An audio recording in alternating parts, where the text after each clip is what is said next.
Damai sejahtera, saudara-saudari terkasih dalam Kristus.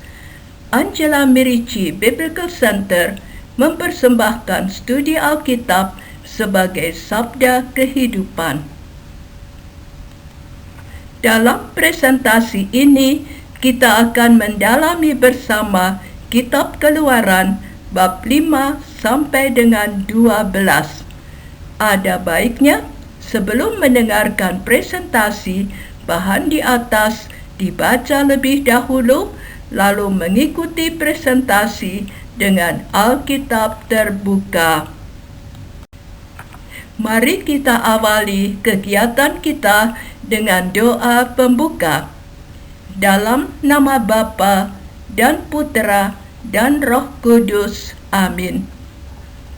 Bapa di surga, kami bersyukur Engkau telah mengutus putra-Mu untuk menyampaikan firman kehidupan kepada kami.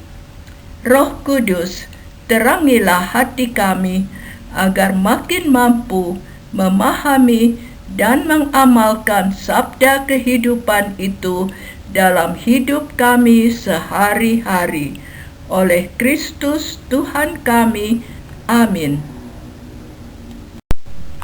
Menghadap Firaun. Musa dan Harun pergi menghadap Firaun dan berkata kepadanya, Allah orang Ibrani telah menemui kami. Izinkan kami ke padang gurun 3 hari perjalanan untuk mempersembahkan kurban. Jawab Firaun, aku tidak kenal Tuhan itu. Mengapa kamu membawa-bawa bangsa itu melalaikan pekerjaannya? Sudah terlalu banyak mereka di negeri ini. Masakan kamu mau menghentikan mereka dari kerja paksanya?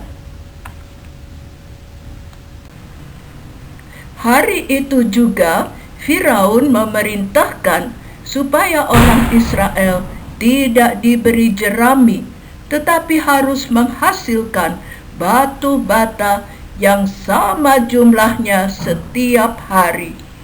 Pekerjaan mereka harus diperberat supaya mereka tidak memikirkan pergi untuk membawa kurban kepada Allah mereka.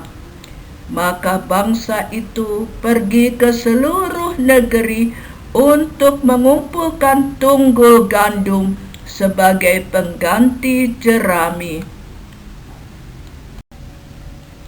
Lalu pengerah-pengerah itu mendesak mereka dan berkata, selesaikan pekerjaanmu, yaitu tugas sehari seperti waktu ada jerami.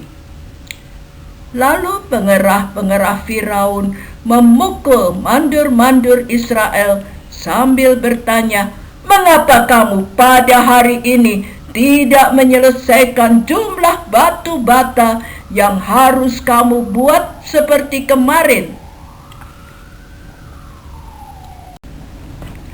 Para mandur Israel menghadap Firaun. Mengapa tuanku berlaku seperti ini kepada kami? Jerami tidak diberi kepada kami, tetapi kami harus menghasilkan batu bata yang sama banyaknya. Kami dipukuli, padahal rakyat tuanku yang bersalah. Kata Firaun, pemalas kamu, pemalas. Itu sebabnya kamu mau pergi. Sekarang pergilah bekerja. Hasilkan batu bata yang sama jumlahnya seperti dulu. Waktu mereka meninggalkan Firaun, mereka berjumpa dengan Musa dan Harun yang sedang menantikan mereka. Kata mereka, kiranya Tuhan memperhatikan perbuatanmu dan menghukum kamu, karena kamu telah membusukkan nama kami pada Firaun dan hamba-hambanya. Dan dengan demikian, kamu telah memberikan pisau kepada mereka untuk membunuh kami." Lalu Musa kembali menghadap Tuhan. Katanya, "Tuhan, mengapa kau perlakukan umat ini begitu bengis? Mengapa pula aku yang kau utus? Sejak aku pergi menghadap Firaun, dengan jahat diperlakukannya umat ini, dan engkau tidak melepaskan umatmu sama sekali." Firman Tuhan, "Engkau akan melihat apa yang akan kulakukan. Dipaksa dengan tangan kuat, Firaun akan membiarkan mereka pergi." Pengutusan Musa. Selanjutnya berfirmanlah Allah kepada Musa, "Akulah Tuhan, Allah yang Maha Kuasa. Aku telah membuat perjanjian dengan Abraham, Ishak, dan Yakub untuk memberi kepada mereka tanah Kanaan. Ku dengar erang orang Israel dalam perbudakan. Aku akan membebaskan kamu dari kerja paksa orang Mesir. Kamu akan menjadi umatku, dan aku Allahmu." Musa menyampaikan itu kepada orang Israel, tetapi mereka tidak mau mendengarkan Musa karena putus asa.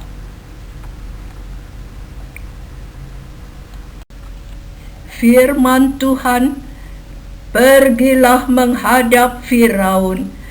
Katakan bahwa ia harus membiarkan orang Israel pergi dari negerinya." Sahut Musa, "Orang Israel sendiri tidak mau mendengarkan aku. Mana mungkin Firaun mau mendengarkan saya, seorang yang tidak petah lidahnya?" Demikianlah Tuhan telah berfirman kepada Musa dan Harun, serta mengutus mereka kepada orang Israel dan kepada Firaun. Nenek moyang Musa dan Harun. Inilah para kepala kaum keluarga mereka: anak-anak Ruben, Henoch, Palu, Hesron, dan seterusnya. Anak-anak Simeon, Yemuel, Yamin, Ohad, dan seterusnya.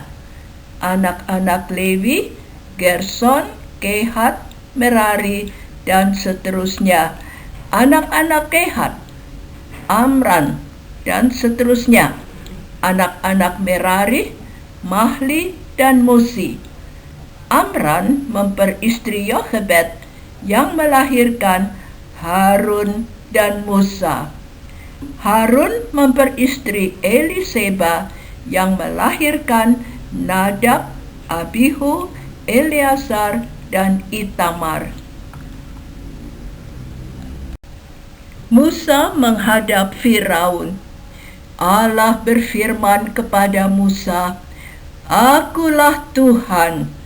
Katakan kepada Firaun segala yang kukatakan kepadamu." Jawab Musa, "Aku tidak petah lidah. Bagaimana mungkin ia akan mendengarkan aku?" Firman Tuhan, "Aku mengangkat engkau sebagai Allah atas Firaun, dan Harun abangmu akan menjadi nabimu. Orang Mesir akan tahu bahwa aku Tuhan bila aku mengacungkan tanganku terhadap Mesir." Musa dan Harun menghadap Firaun dan berbuat seperti yang diperintahkan Tuhan. Harun melemparkan tongkatnya di depan Firaun dan para pegawainya. Tongkat itu menjadi ular. Firaun memanggil tukang-tukang sihirnya. Mereka berbuat yang sama, tapi tongkat Harun menelan tongkat-tongkat mereka. Firaun tetap berkeras hati dan tidak mau mendengarkan mereka. Inilah ke-10 tulah yang menimpa bangsa Mesir. Pertama, air berubah menjadi darah. 2. Wabah katak. 3. Wabah nyamuk. 4. Wabah lalat. 5. Wabah penyakit sampar pada binatang. 6. Barah. 7. Hujan es. 8. Belalang. 9. Gelap. 10. Kematian anak sulung. Keterangan tulah 1 sampai dengan 9 adalah bencana alam biasa yang bisa terjadi sewaktu-waktu. Misalnya, Sungai Nil pada akhir bulan Juni mengalir deras, membawa endapan lumpur berwarna kemerah-merahan seperti darah, sehingga airnya tidak bisa diminum. Yang membedakannya dari bencana alam biasa adalah intensitasnya dan waktu terjadinya. Kisah tentang tulah adalah gabungan dari berbagai tradisi. Contohnya, air Sungai Nil menjadi darah. Setelah tulah berhenti, ada reaksi Firaun sebagai berikut. Hati Firaun mengeras dan ia tak mau mendengarkan. Itu terdapat dalam bab 7 ayat 22. Bab 8 ayat 15, 19, dan 32. Bab 9 ayat 7 dan ayat 34. Dari tradisi lain dikatakan Tuhan mengeraskan hati Firaun sehingga ia tidak mendengarkan mereka. Itu terdapat dalam bab 9 ayat 12, bab 10 ayat 20, bab 11 ayat 10. Di sini Tuhan dilihat sebagai penyebab utama dari segala yang terjadi. Tapi tak mungkin Tuhan melawan dirinya sendiri. Maksudnya, kalau Firaun keras hati, Tuhan membiarkan dia keras hati dan tidak mencegahnya. Tulah pertama, air menjadi darah. Waktu pagi, Firaun ke Sungai Nil untuk mandi. Musa menyampaikan kepadanya apa yang difirmankan Allah kepadanya. Allah orang Ibrani mengutus aku kepadamu untuk mengatakan, biarlah umatku pergi. Engkau tak mau mendengar, maka lihatlah apa yang terjadi.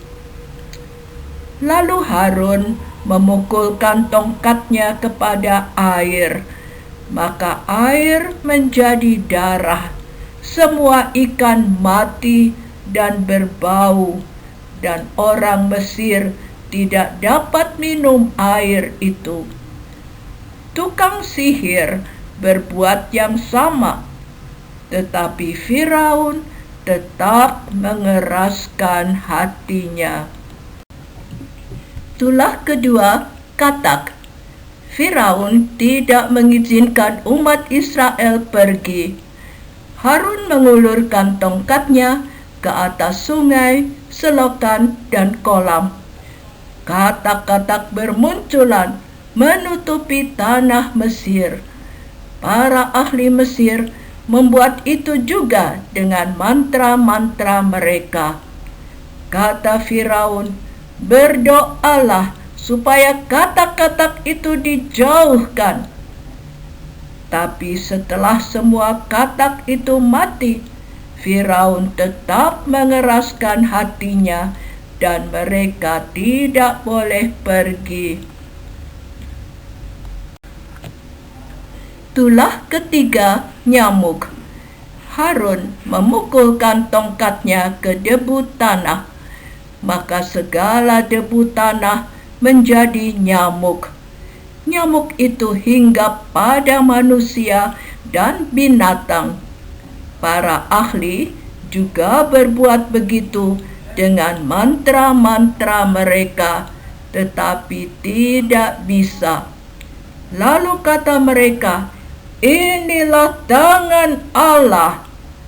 Tetapi Firaun berkeras hati dan ia tidak mau mendengarkan mereka. Tulah keempat, lalat pikat. Datanglah banyak lalat pikat ke dalam istana Firaun dan di seluruh tanah Mesir, kecuali di Goshen, tempat orang Israel tinggal. Kata Firaun, "Persembahkanlah kurban bagi Allahmu di negeri ini saja." Jawab Musa, "Tidak bisa. Kurban kami suatu kekejian bagi orang Israel." Kata Firaun lagi, "Pergilah, tapi jangan jauh-jauh." Tapi setelah tulah berhenti, Firaun berkeras hati dan tidak membiarkan bangsa itu pergi. Tulah kelima, sakit sampar pada ternak. Segala ternak kena sakit sampar. Kuda, keledai, unta, lembu, sapi, dan kambing domba. Semua ternak orang Mesir mati, tapi dari ternak orang Israel tak ada yang mati. Tetapi Firaun tetap berkeras hati dan tidak membiarkan bangsa itu pergi. Tulah keenam, Barah. Musa dan Harun mengambil jelaga dari dapur peleburan dan menghamburkannya ke udara di depan Firaun. Maka terjadilah bara yang memecah sebagai gelembung pada manusia dan binatang. Maka para ahli itu pun tak dapat tetap berdiri di depan Musa karena mereka pun kena bara. Tetapi Tuhan mengeraskan hati Firaun sehingga ia tidak mendengarkan mereka. Tulah ketujuh, hujan es. Musa menyampaikan firman Tuhan ini kepada Firaun. "Biarkan umatku pergi. Kalau tidak, aku akan menurunkan hujan es yang sangat dahsyat. Semua orang dan hewan hendaklah berkumpul di rumah." Firaun tidak mau mendengarkan. Maka Musa mengulurkan tongkatnya ke langit. Turunlah hujan es beserta api yang berkilat-kilat menimpa manusia dan hewan, dan segala pohon di ladang ditumbangkan. hanya di Goshen tidak turun hujan es. Firaun menyuruh memanggil Musa dan Harun. Katanya, "Aku telah berdosa. Tuhan benar. Aku dan rakyatku yang bersalah. Berdoalah kepada Tuhan. Guruh dan hujan es dahsyat itu sudah cukup. Kamu boleh pergi." Lalu pergilah Musa keluar kota. Direntangkannya tangannya, lalu berhentilah hujan es dan guruh. Melihat itu, Firaun tetap berkeras hati dan tidak mengizinkan mereka pergi. Tulah ke-8, belalang. Musa dan Harun pergi menghadap Firaun dan menyampaikan firman Allah kepada mereka. "Berapa lama lagi engkau menolak untuk merendahkan dirimu di hadapanku? Biarlah umatku pergi. Bila tidak, aku akan mendatangkan belalang-belalang yang akan makan habis yang tersisa di ladangmu." Kata pegawai-pegawai Firaun, "Biarlah mereka pergi. Bila tidak, Mesir pasti akan binasa." Kata Firaun, "Kamu boleh pergi, tapi hanya laki-laki."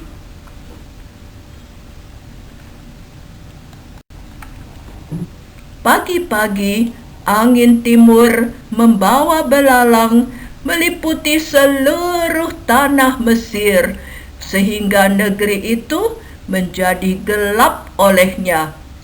Belalang itu makan habis segala tumbuh-tumbuhan dan buah-buahan, sehingga tidak tertinggal yang hijau. Kata Firaun, "Aku telah berdosa. Ampunilah dosaku untuk kali ini saja, dan berdoalah kepada Tuhan." Musa berdoa, lalu angin barat melemparkan semua belalang ke dalam laut. Tapi Firaun tetap berkeras hati. Tulah ke-9, gelap gulita. Datanglah gelap gulita di seluruh Mesir selama 3 hari. Tidak ada orang dapat melihat temannya. Tapi di Israel ada terang di tempat kediamannya. Kata Firaun, "Pergilah, tapi ternakmu harus ditinggal." "Ternak harus ikut serta," kata Musa. "Pergilah, awas, jangan lihat mukaku lagi. Pada waktu engkau melihat mukaku, engkau akan mati." Jawab Musa, "Tepat, aku tidak akan melihat mukamu lagi." Tulah ke-10 diumumkan. Kata Musa kepada Firaun, "Begini firman Tuhan, pada waktu malam aku akan berjalan dari tengah-tengah Mesir. Tiap anak sulung di Mesir akan mati, dari anak sulung Firaun sampai anak budak perempuan." Lalu Musa meninggalkan Firaun dengan kemarahan bernyala-nyala. Tetapi Tuhan mengeraskan hati Firaun sehingga tidak membiarkan orang Israel pergi dari negerinya. Tentang perayaan Paskah, Tuhan berfirman kepada Musa dan Harun di Mesir, "Bulan ini menjadi bulan pertama setiap tahun. Pada tanggal 10 bulan ini, ambillah seekor anak domba untuk setiap keluarga. Kalau rumah tangga itu terlalu kecil, bergabunglah dengan tetangga. Kamu harus mengurungnya sampai tanggal 14 bulan ini." Lalu seluruh jemaah Israel yang berkumpul harus menyembelihnya pada waktu senja.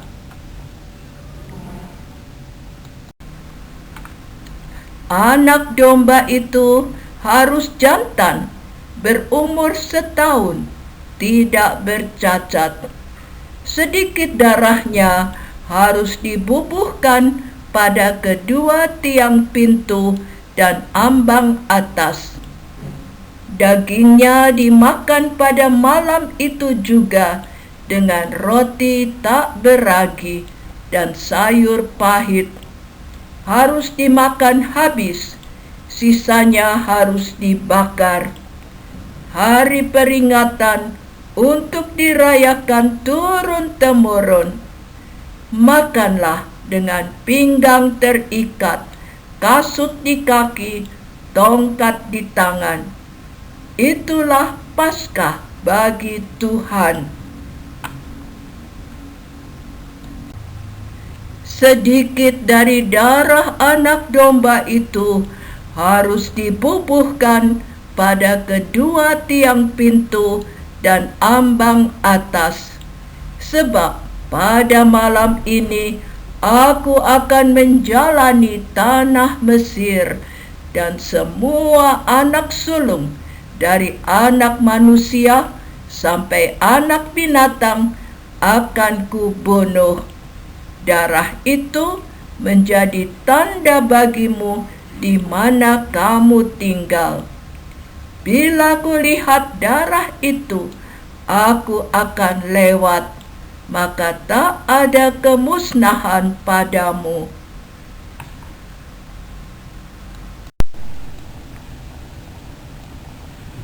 Hidangan Paskah, dagingnya harus dipanggang dan dimakan malam itu juga, lengkap dengan kepala, betis, dan isi perutnya. Apa yang tertinggal besok paginya harus dibakar habis. Makanlah dengan roti tak beragi dan sayur pahit.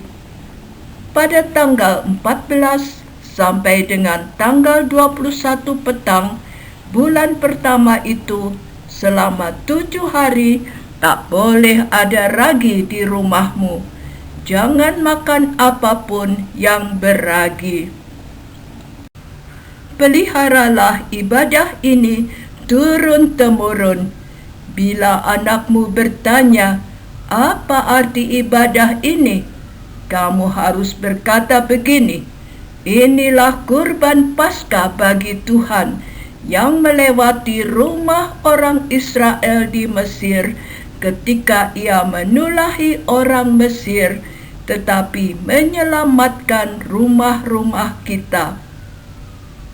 Lalu berlututlah bangsa itu dan sujud menyembah, seperti yang diperintahkan Tuhan kepada Harun dan Musa, demikianlah diperbuat mereka.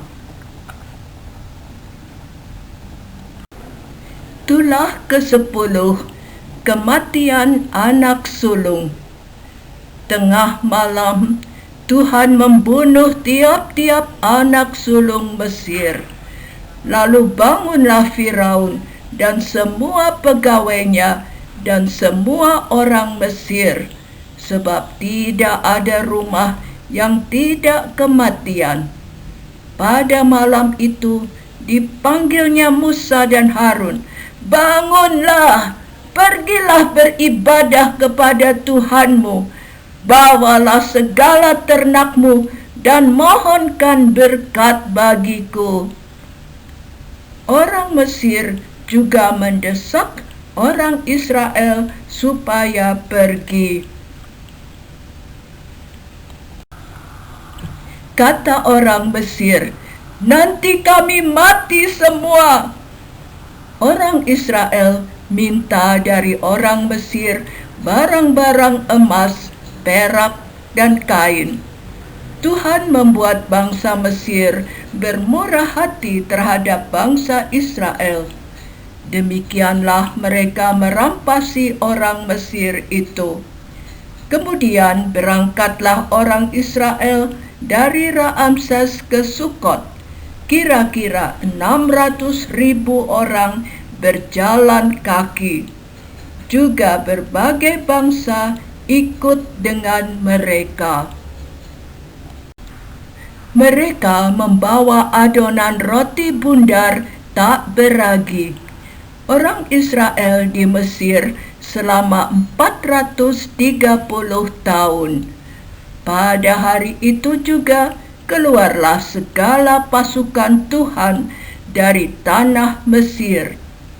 Malam itu malam berjaga-jaga bagi Tuhan untuk membawa mereka keluar dari tanah Mesir.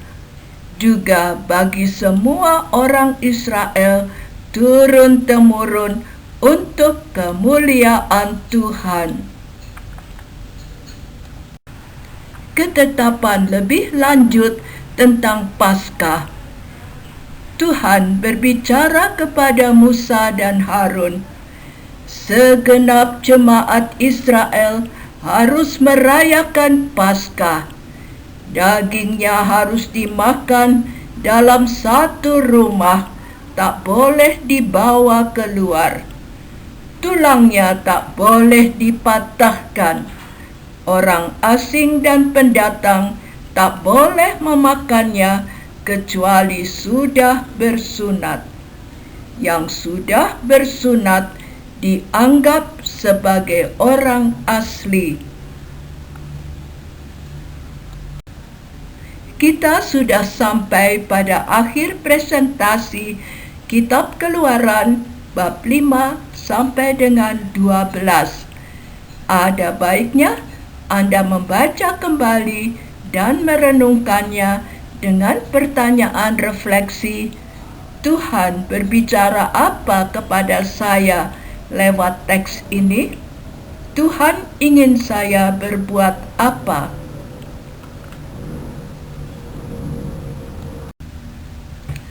Mari kita akhiri presentasi ini dengan doa penutup. Yesus, Juru Selamat kami, Engkau telah menaburkan firman kehidupan dalam hati kami. Jadikanlah hati kami seperti tanah yang baik, di mana benih sabdamu itu dapat tumbuh dan menghasilkan buah limpah bagi kemuliaan-Mu dan keselamatan kami. Amin. Dalam nama Bapa dan Putra dan Roh Kudus. Amin.